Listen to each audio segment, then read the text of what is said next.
sem o esforço coletivo que envolveu a todos, com exceção dele. Giuseppe também se convenceu de que seus fraternos também tinham razão, e isto o abateu perante os seus próprios e nobres ideais. Página 14, Diná tenta reanimar Giuseppe e continuar a sua missão de paz, missão que pode ser mais importante do que a de todos naquela casa. Giuseppe, envergonhado, redarque: qual o que, bondosa Diná?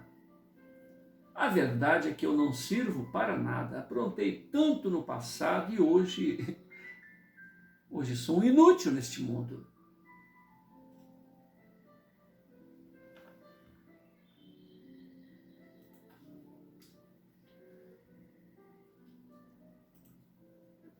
Espero que Jesus se apiede de minha pobreza espiritual, me tirando daqui o mais cedo possível, afinal, eu estou envergonhando, estou perturbando todos vocês.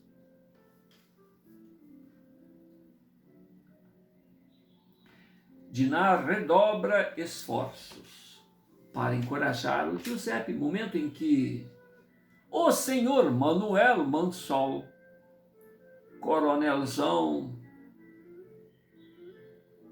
papaizão, ali aparece enaltecendo a bravura e presteza de Sarvim. E quanto ao seu, que é o seu primogênito, tá? E ainda faz comentários pesarosos, depreciativos, quanto às atitudes lamentáveis de Giuseppe.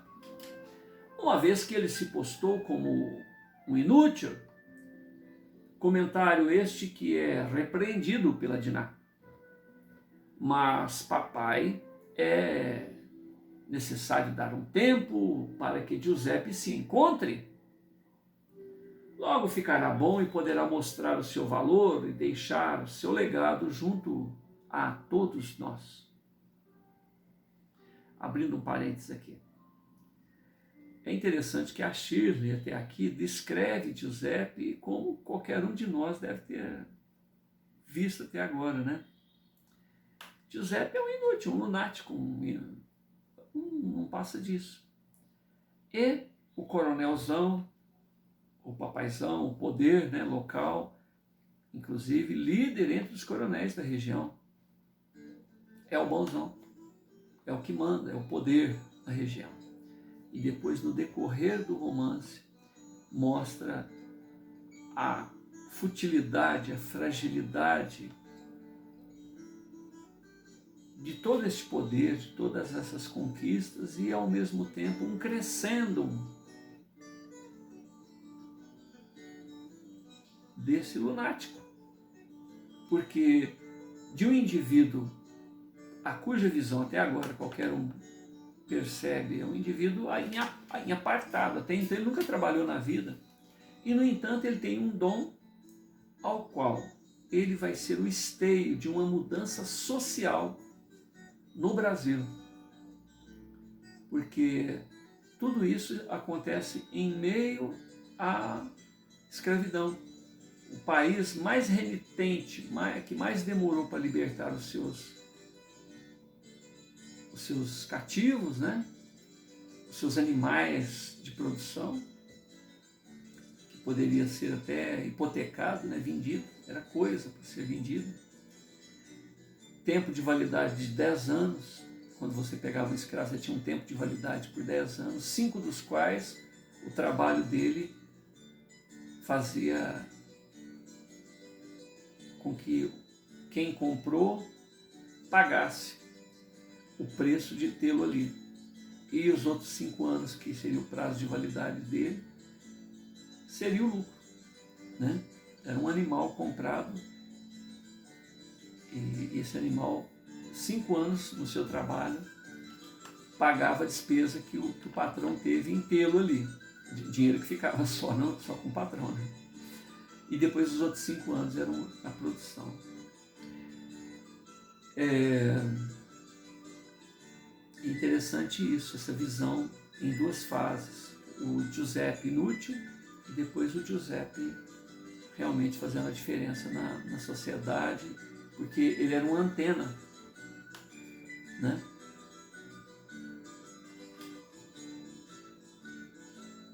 Para com o mundo mais alto. Ao ouvir estas considerações da Dinar, o senhor Manuel Mansol se limita a externar um largo, sarcástico sorriso e comenta: quem sabe ele ainda se supere, faça diferença e nos surpreenda. Dito isto, o senhor Manuel Mansol se retira da presença dos filhos, ainda com um sorriso irônico, pensativo quanto ao ponto de vista de sua amada filha. Mais à frente ele sacode a cabeça, como a expulsar tais conjecturas, e diz para consigo próprio: Giuseppe igual a Sarvin? Qual o quê? Muita diferença. A mãe dos adolescentes, senhora Felina Mansol, estava à frente do espelho, admirando o próprio corpo. E também refletia.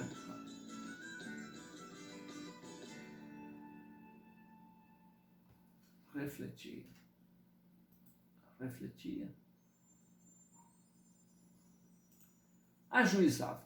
Fica melhor. A mãe dos adolescentes, senhora Felina, estava à frente do espelho, admirando o próprio corpo, e também ajuizava a respeito dos acontecimentos do dia, quando se espanta ao perceber algumas rugas no pescoço. Outras rugas também estavam na sua face.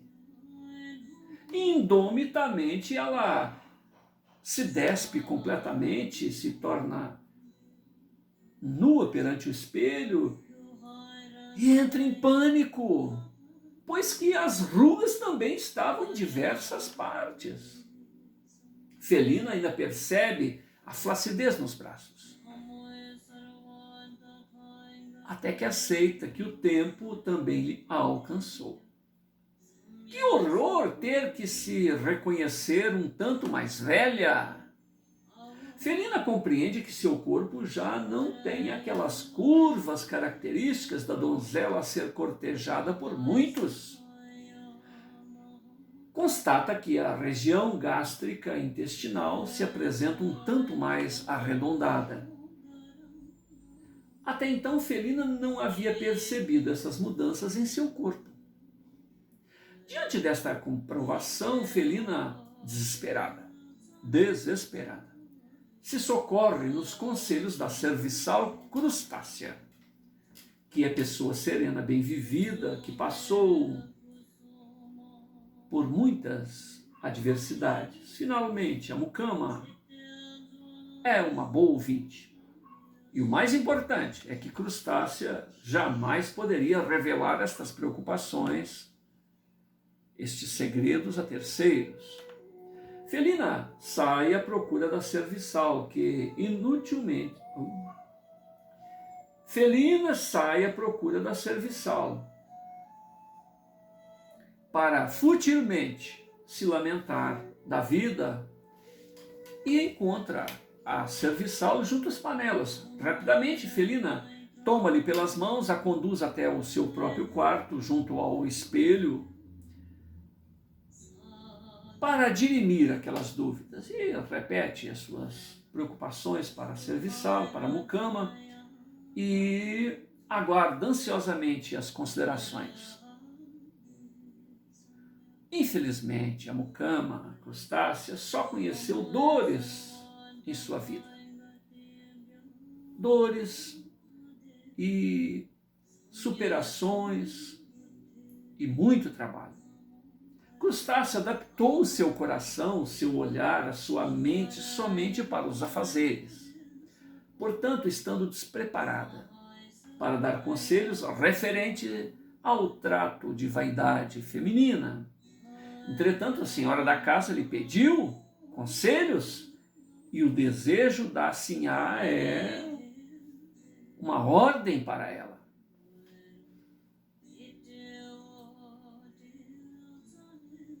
Página 15. Então Crustácia se esforça por resgatar a sua feminilidade. Dá uma boa olhada no corpo da patroa e afirma: Sinhá, a senhora é a mulher mais bonita que eu já vi.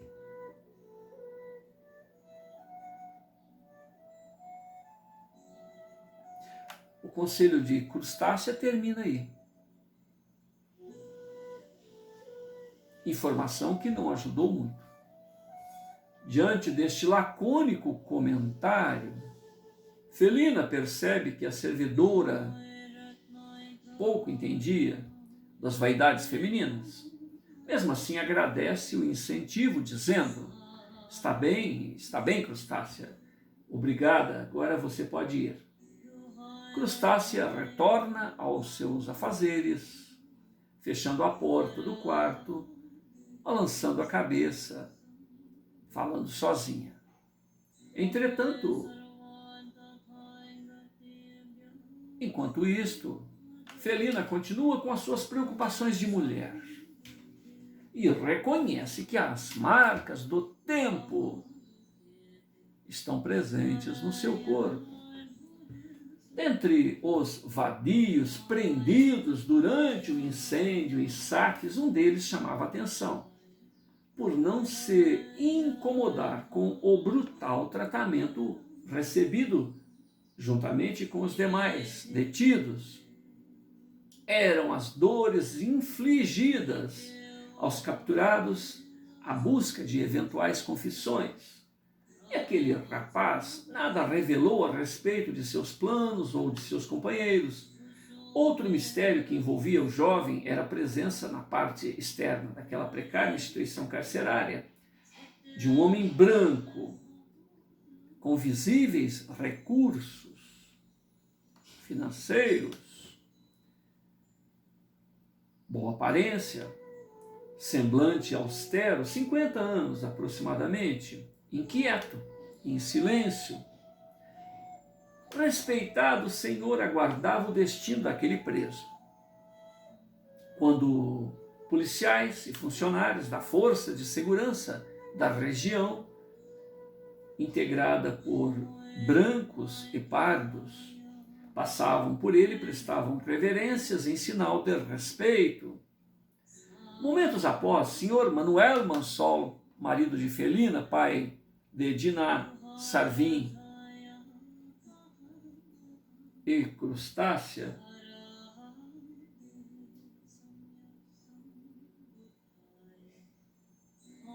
chega em uma carruagem e a estaciona em frente à casa de detenção. Recebendo em seu veículo de tração animal o referido senhor que já o aguardava. Em seguida, os dois partem para um lugarejo em diligências para obterem maiores informações. Eu vou fazer um adiantado nessa informação, porque esse senhor... Então vocês se recordam que a Crustácia, ela tinha um filho, um bebê que foi tirado dos braços dela, e 20 anos depois, né, a história está aí continuando. Esse senhor, ao que parece, isso não está no romance, mas é o que a intuição nos diz, provavelmente era o pai daquele escravo, porque, conforme vocês se recordam, o senhor, o antigo senhor, né, porque era comum os filhos ou os próprios proprietários dos escravos se utilizarem nos serviços sexuais das escravas. Muitas das vezes contra a vontade dela, é lógico, né? Então eu acredito que esse senhor, que o senhor Manuel Mansol hoje está aqui, né, pegando a sua carruagem e levando para alguma coisa, diligência, provavelmente deve ter interferido para que esse escravo não fosse morto, certo? Esse escravo fosse liberto. Então é uma ponta que foi deixada aqui que não fechou no romance no final. Então, na minha visão, é o pai do escravo que nasceu da crustácea. Então, depois vocês vão entender mais para frente. Então, o senhor Manuel Mansol conhecia o pai do filho da crustácea. E o pai, né, deve ter chamado o Manuel Mansol para interferir de alguma maneira ali para que mal maior não ocorresse com aquele escravo. Esse jovem que está ali preso é um jovem esclarecido. Então, o pai do Ramon, né, que é o jovem, no caso, o escravo, o nome dele vai aparecer mais para frente, deu até uma certa cultura, levou esse indivíduo para escolas. É interessante isso, né? Na casa do senhor Manuel Mansol estava o Giuseppe, abatido, confuso, após receber a pecha de inutilidade e declarado desprezo pelo próprio servidor, né? Que afinal ele tinha razão. Concluiu Giuseppe que se reconhece como a vergonha da família, um estorvo para todos. Não bastassem os seus compromissos anteriores, o que ele aprontou lá na época de Roma. Ao invés de somar, ele desagrega a paz entre os convivas. Então ele resolve abandonar o seu ideal, esta sua rotina de introspecção, de examinador do próprio e reprovável passado. Não sabia como ou se alcançaria tal objetivo, mas certamente se esforçaria em viver como uma pessoa comum, visando aliviar a carga que ele impõe sobre a família. Então, Giuseppe, que sempre viveu com o pensamento voltado para as coisas do espírito, falou, não, eu vou viver como uma pessoa comum, quem sabe eu dou menos trabalho para a família. Diante destas palavras, né, Giuseppe iria levar a sua vida como um homem trivial, afeito às coisas imediatas. Ele, Giuseppe, assim se resolveu e comunica esta sua decisão para a irmã Dina.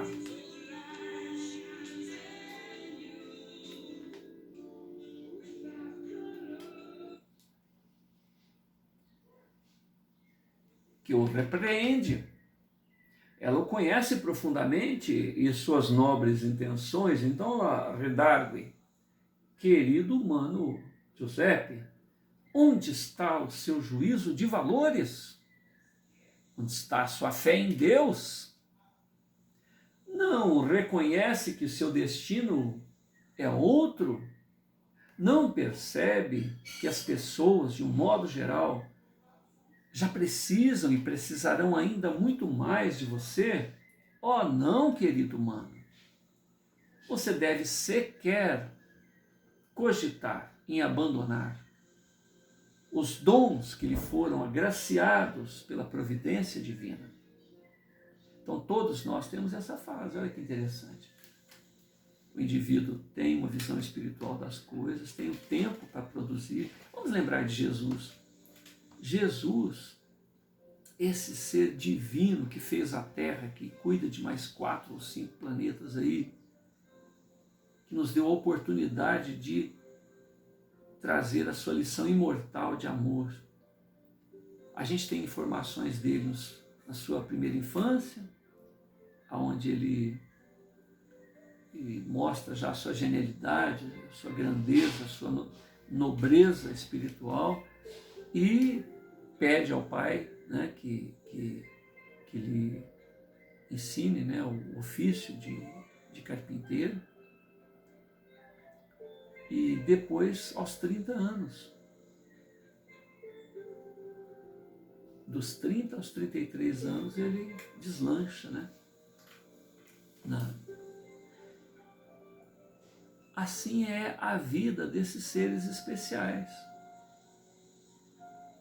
Em pouco tempo, em pouco prazo, eles mudam a história do planeta. Jesus mudou. A vida na Terra é antes e depois da chegada de Jesus. Tanto é que o tempo começou a ser contado novamente, né? 2020, depois de Cristo. Muito embora haja aí um erro de 4, 5 anos, 6 anos, de 4 a 6 anos, né? Em relação ao levantamento histórico de quando foi a data exata, né, do Cristo. Então, quando a gente se refere a Jesus há 2.000 anos atrás, a 2020 anos atrás, não é exatamente assim. É 2024, 2026, 2025. Né? Nós temos que lembrar, eu estou com 63 anos, nós temos que lembrar que quem tinha 80 anos, 70 anos aproximadamente, era tudo analfabeto. Na minha época, quando eu fazia o curso primário, junto comigo ali haviam adultos sendo alfabetizados. Estava no primário, tinha primeiro ano, segundo ano, era uma classe mista com adultos. E era muito importante. E desde essa época eu percebi que a vida a dois, né, o casamento, tudo, cobra muito da pessoa. Então, é complicado. Para que você tenha um desempenho, você tem que ter uma exclusividade para aquele tipo de... Né? Então é por isso que a vida desses seres especiais geralmente tem acompanhado de um celibato, não todos, mas é acompanhado de um celibato, é acompanhado de uma vida diferente da rotina das pessoas em comum, para esses seres especiais. Né? Agora, para nós outros, né, os beneficiários desses seres especiais, é cuidar do próprio trabalho. Hoje o grande desafio não é socorrer o outro, é socorrer a si próprio. O nosso desafio atual é nos socorrermos, é nos melhorarmos dentro da nossa capacidade de reconhecer que os nossos equívocos, nas nossas decisões, em outras palavras, a falta de amor, a falta de aplicar isso que Jesus vem ensinar no nosso dia a dia. Então, hoje, o trabalho não está em socorrer o outro, está em socorrer a si mesmo. Não está em converter o outro, em fazer do outro um ser melhor, mas fazer-se melhor. Esse trabalho é automático. À medida que você melhora, você dá o exemplo. Aquilo que você se esforçou para alterar o seu propósito de vida para melhor, você estimula o outro. Né? Uma pessoa muito estudiosa estimula o outro a estudar. Um indivíduo que venceu um vício estimula o outro a vencer também. Toda a nossa conquista serve de exemplo. E é nesse sentido que nós podemos socorrer as outras pessoas. Dedicando mais a nós mesmos, fazendo-nos melhores, vencendo nós mesmos, né? Vencendo o estágio anterior em que nós estávamos, nós iremos estimular muitas outras pessoas.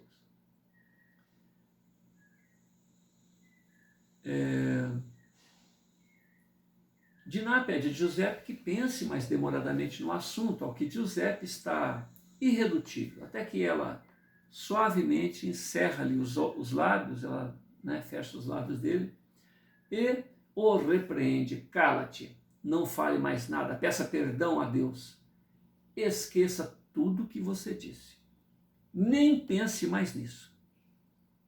Ela olha para o céu e conclui: arrependa-se antes que o Pai do céu resolva te punir. Giuseppe abaixa a cabeça e se rende, isso na folha 16. Diante dos seguros argumentos de Diná, que o abraça e é retribuída. no abraço. Assim eles permanecem entre lágrimas. Vai colocar para carregar? Vai. Marina está na frente da câmera.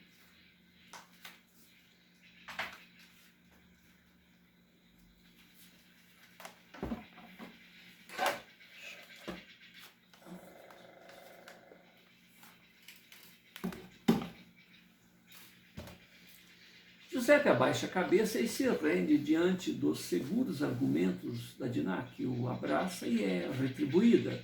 Assim eles permanecem entre lágrimas, até que um clima de dever cumprido e paz legítima os alcança. Ambos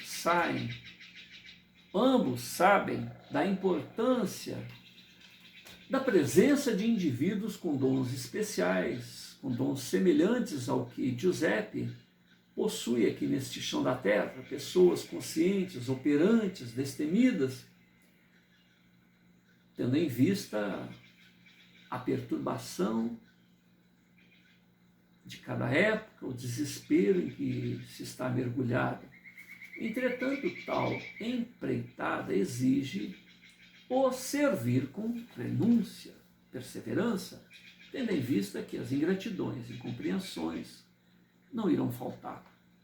Os filhos do século, irmãos de jornada carnal, em sua grande maioria observam a rotina da vida com extremada superficialidade. Giuseppe anua e concorda, é verdade, tudo o que você me disse, mana. Desculpe o desgaste que lhe causei, estou muito grato por me despertar. Alegres, os jovens elucubram a respeito da missão de Giuseppe, que repentinamente desfalece. Desta vez, com fenômenos inovadores, o que causa maior preocupação em Diná. A princípio, Giuseppe bate com o crânio no assoalho de madeira. Diná, até então acostumada com o fenômeno, lhe ampara a cabeça, se utilizando de um travesseiro para que não se fira durante as contrações musculares involuntárias. Giuseppe perde a respiração e o batimento cardíaco, adquirindo um aspecto cadavérico, ao que Diná pede ajuda aos demais familiares e ninguém lhe dá atenção. Ela entendeu que os demais domésticos preferem que Giuseppe morra durante um destes eventos, aliviando a carga de todos.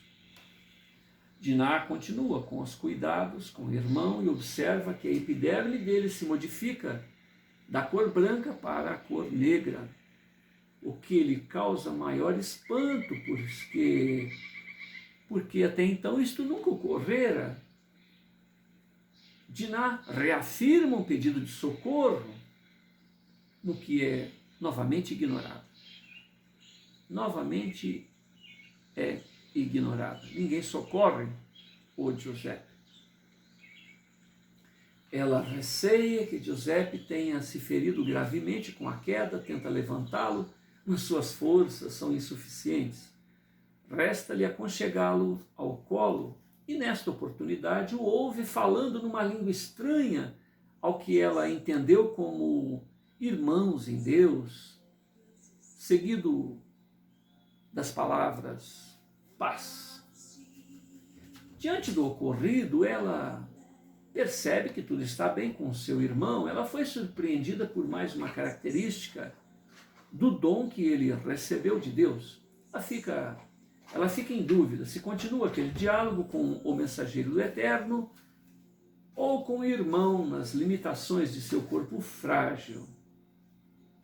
Ela resolve aguardar os acontecimentos.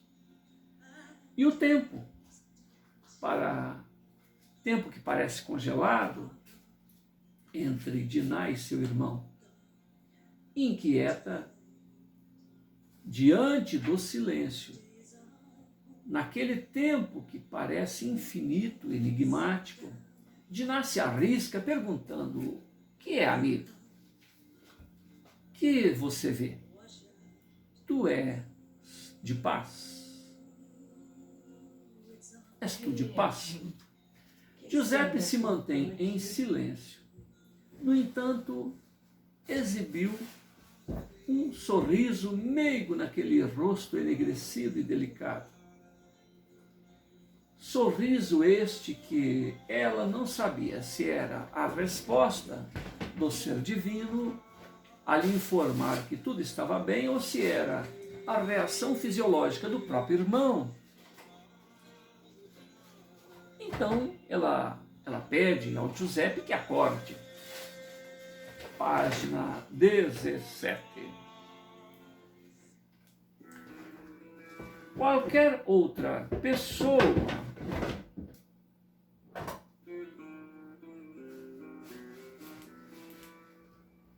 naquela situação acharia que Giuseppe havia morrido, devido ao seu aspecto cadavérico, mas diante do acontecido, Dinah se recompõe. Ato contínuo, ela observa Giuseppe retornando a sua tez rósea, seu rosto delicado e a meiguice que o caracteriza. Dinah não se contém entre o choro de alívio e o esgar de felicidade. Passa a insistir com Giuseppe que retorne ao seu corpo físico. Ela diz: Giuseppe, querido irmão, por favor, acorde. Pouco a pouco, Giuseppe desperta de um profundo sono, até que chegue ao seu estado normal. Diante daquela experiência, Dinah afirma: querido irmão, Giuseppe, só agora consigo avaliar o quanto você tem sofrido. Com tudo isto, perdoe-me pelas tantas vezes que critiquei o seu comportamento. Eu te prometo, Giuseppe, querido irmão, que tudo farei para ajudá-lo. Falarei com mamãe, falarei com papai, falarei com Sarvin, com tia Norma. Eles irão entender. Agradecido pelo carinho, atitude protetora da irmã caçula, Dinah, mas ciente das dificuldades que certamente ela encontrará nesta empreitada, Giuseppe retribui o esforço de Dinah com um generoso sorriso. Em seguida, Giuseppe, abraça a sua irmã caçula e diz: querida maninha, não se preocupe, eu não sofro, não dói, não tenho visões aterradoras, por isso não se aflija desnecessariamente. Quanto a falar com o restante da família, eles já têm opinião